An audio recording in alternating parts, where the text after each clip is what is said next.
Hi, and welcome to Run Tall with Tim, the YouTube channel that's dedicated to all runners everywhere. I'm Tim, and I upload new videos every week that are all about running. Today, I'm looking at the Saucony Endorphin Pro after 50 miles.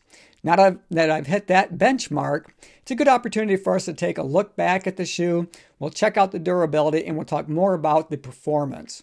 Oh, and before I get into it too far, if you want to save yourself a little time and maybe skip ahead to the parts of the video that are of most interest to you, I've tried to make that as easy for you as possible. All I have to do is open the description, and there you're going to see chapters that are laid out. Just click on the timestamp for the part of the video that you want to watch, and it's going to take you right there. Now, let me demonstrate what it looks like to run in these shoes, and then when we get back, we're going to talk about all that stuff and a whole lot more.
So I had a lot of fun down at my local high school track with these shoes today.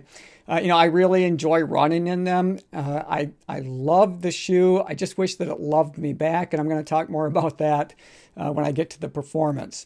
So this shoe costs $200. So it's not cheap, but I would say, in comparison to other carbon-plated racing shoes, it's probably on par in terms of the cost. It kind of falls in line with a lot of the other carbon-plated racing shoes that were also released this year, including the New Balance RC Elite, the Hoka Rocket X, which just came out, and then the Skechers Go Run Razor Elite. Those are all shoes I think are pretty similar or fall in a similar category. So for that $200, let's talk about what you're getting. I'm going to start with the weight. It came in at 7.4 ounces on my scales, but when I look on Saucony's website, they have it listed at 7.5 ounces, so it's right in that ballpark, which would be the equivalent of 213 grams. And those weights represent a men's size 9, which is what I wear. So let's take a look at the upper. As I zoom in and we'll work our way back around the shoe, we're going to be looking at the durability, so looking for any kind of signs of wear, and for the most part, I don't see any. So the upper is held up pretty well. You can see it has lots of perforations up in that toe box. Not much going on along the side of the shoe. They do have a plastic overlay with their Saucony logo, and then as we work our way around to the heel counter of the shoe, they've got a little bit of plastic overlay there as well. They give it a slight amount of structure in that heel counter. So let's look at the eyelet chain. I like the eyelet chain. It's very basic. One of the things that I do appreciate, they have that plastic overlay on the outside that gives it some durability. And then they have some material underneath in that cage area as well, so that those eyelets don't rip out. But one of the issues that oftentimes I have, especially with racing shoes, they try to go as minimalistic as possible, and understandable because they want to keep the weight down. But basically, they're just punching holes in that material, and the plastic pieces on the ends of the laces oftentimes get hung up in those holes. But I didn't have that issue with the Pro, so I do appreciate that. I will note, however, though, that these laces come untied constantly, so you may want to either think about changing out those laces or double knotting your laces for sure, if not triple knot them. I double knotted them this morning, and by the time I got done, and it wasn't, a really long run, I think a little less than 4.5 miles, somewhere in that neighborhood. And that first knot came untied in both shoes. So you do need to be, aware of that and be careful that your shoes don't come untied when you're out trucking down the road, because, I wouldn't want you to trip over those laces and injure yourself. Now let's look at the tongue of the shoe. It is a semi-gusseted tongue, and I like that. It gives it a booty feel to it, so, it's really comfortable across your midfoot when you slip the shoe on. And of course, you don't have to worry about the tongue migrating around or anything along those lines because it is gusseted. And I really enjoyed it, over the last 50 miles. I think it's held up really well. Very comfortable. I didn't have any issues, any hot spots as a result of the tongue. And it's a very thin material, so it still is breathable. And this upper overall is very breathable. There are a few shoes out there that really went above and beyond when it comes to that aspect of it. But overall, I found this to be really comfortable, on those hot days. Today's temperature was in the 20s, so it was really cool underfoot.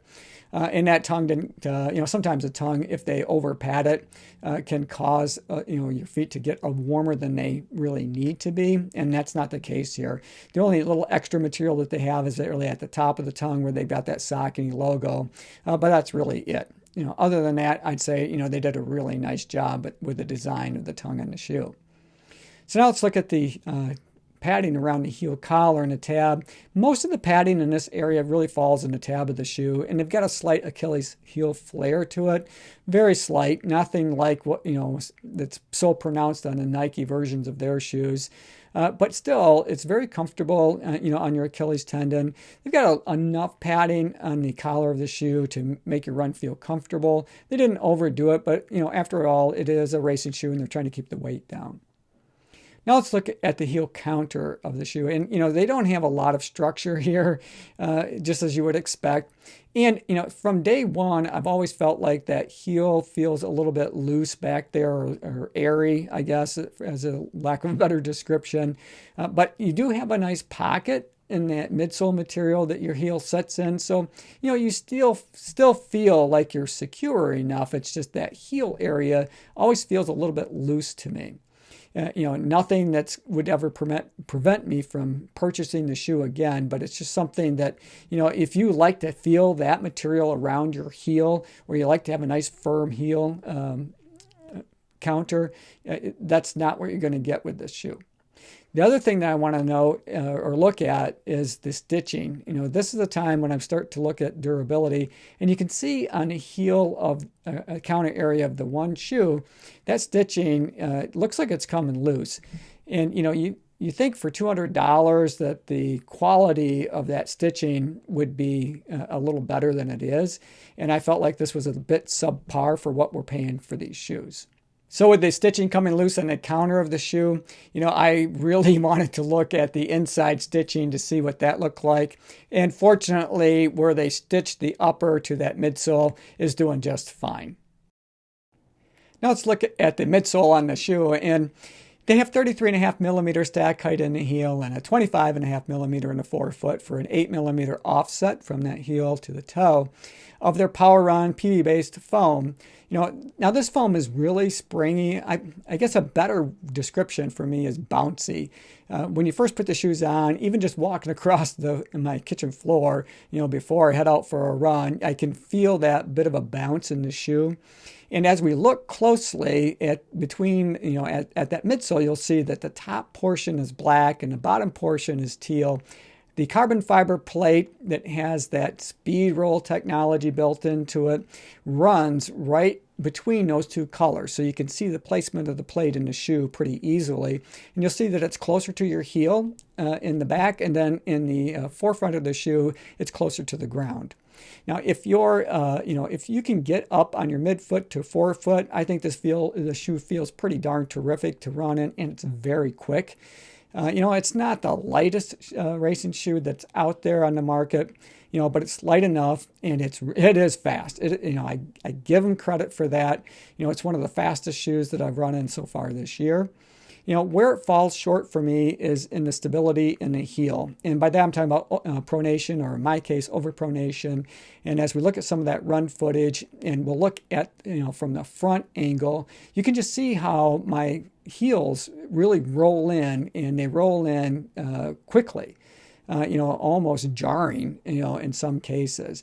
But I found that, if I'm able to get up on my forefoot, the more that I'm able to do that, the less of that I have to deal with. And so, for me, consequently, because I'm not an elite runner, I have to restrict the number of consecutive miles that I run in this shoe. So in the beginning, I said, I love this shoe. I just wish it loved me back. That's what I'm referring to. It is a fast shoe. I think it's terrific for me anyway, for a 5K, 10K. I think a half marathon might even be pushing it a little bit for me for the consecutive miles without running a risk of injury to, my ankles because of my overpronation issue. Now, if you're a solid neutral runner, and with a strong arch support, I think you'd be fine. I think that a lot of runners actually, really love this shoe. It's just for someone like myself, again, I have to limit the number of consecutive miles that I have in it. So in terms of durability, over 50 miles, it still is just as bouncy. It still has that nice pop off the toe as it did from the first day that I ran in it. So from that respect, the shoe is holding up really well. Now let's flip the shoes over, and we'll take a look at that midsole, see how they're protecting that PWRRUN PB-based foam of theirs with that carbon rubber on the outside. And I apologize, mine are pretty much black on the bottom, but that's because I had them down at my high school track today, and that material just turns the bottoms of my shoes black. And in some respects, it's nice to leave it that way because for our purposes, as we're looking at the durability of the shoe, we can see the areas where I'm, midfoot striking and where I'm toeing off, because where I contact that track material is black. And so you can see in the heel where it's still pretty clean, and then off to, where my pinky toe area would be, that's pretty clean. But as an overpronator, I tend to, when I toe off my big toe, which is, not uncommon for someone who has the biomechanics that I do when I run. But as we take a close look at that outsole, rubber material, I don't see any wear at all. And I've had these shoes out on, mostly pavement and concrete. I've had them out on some, compact gravel as well, but then also down at my high school track. And, so far, I don't see any signs of wear. So, the durability of that outsole material, I think, is just fantastic. And the way that midsole material is holding up, I think the shoe can easily go, up to 400 miles, which I think is really fantastic for a carbon-plated racing shoe. My only concern is the stitching in the heel. So if that wasn't for that heel counter, that's the only part that's really concerning me. Hey, I enjoyed making this video for you guys. I hope you enjoyed it. If you did, maybe give it a thumbs up. As always, run tall, run strong, be kind to one another. Thanks for watching, and we'll see you next time.